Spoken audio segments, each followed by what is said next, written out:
کمیټو موږ خاص کوو چې هغې ټول په پنځه منټه کې کوشش وکړي چې خپل خپل تجاویز خصوصا په دې باندې پېش کړي. زه د پاکستان مسلم لیگ نواز پر باندې باندې جانزیز باندې خاص کوم د صحابه چې زموږ د زندګۍ فرصت کې بار دی چې هغې راشي او خپلې خبرې وکړي. جانزیز خان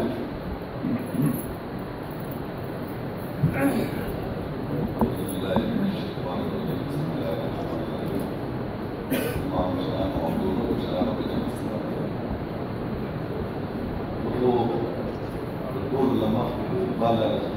خبرې وکړو د جذبې نه د دو حوصلې نه یقینا د زړه نه سلام چې دا الله تعالی د کوم همت او جذبه جوړې ده. یقینا دې کې مې خبرې کوم ما الفاظ نشي په کومه الفاظ سره ځای کېدو جو کې زمون د زلزلې غټه جګړه چې دا زمون په څیر مسلې او د مشر جناب عظیم سے یہ موجود دے من باقاعدہ اللہ کے پتی بنا قراردادونه هم پاس کړي دي او د ډسټریکټ ممبر چې درست اعداد دي ټول د ځانګړي خدای لپاره او د قاتلانو د قانونو او د قاتلانو سزا ورکول لپاره موږ قراردادونه هم پاس کړي دي او موږ ټول د امیر رحمان صاحب په صدارت کې بالکل یو یو وإن شاء الله تعالى ما في مقبلة لسنا لك مقبليو والكستاب بنيت خبر زان أو أستاذ جو خبر من بردي مشاعر سنة لهم مشاعر وخبر اختيار مشاعر بو زمان قصوا بيوار زمان مشرانو زمان سياسي خلقو زمان بختانو امتحانو يقينا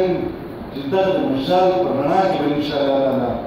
دا خبر صرف د مردانو پر نه بودو دا موږ دنیا ته ښیو چې موږ پښتانه په اړتیا هم غواړو موږ هم پسند یو موږ پسند او تشدد یو او دا یو افسوس کوم چې کله هم موږ په انټرنیټ سطح باندې دا اواز وکړو چې موږ پښتانه امن غواړو موږ هم پسند یو داسې یو مسله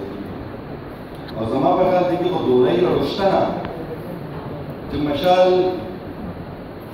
صرف او صرف په یو ویډیو وجل شو چې هغه د یونیورسټۍ چې کوم غلا ولتای کې دي هغه ښکاره کولې توحید رسالت په یو لفظ هم ښکاره نه کړی شو. زما په خیال دغه غواړو د مضمون ایستل غواړي دویم مشال چې زما په خیال کومه لویه کارنامه وکړه د ټول افسوس خبره ده چې دا وکړه د یونیورسټۍ بچو دا زموږ سټوډنټانو ډېره د افسوس خبره ده او نن زه دا کلیر ویلی شم چې په حیثیت د یو مور په حیثیت د یو پلار په حیثیت د یو ټیچر په حیثیت د یو سیاسي قوم موږ په هر شکل پوه شو یقینا دا زموږ لپاره ډېره د افسوس خبره ده او مشال وګرځو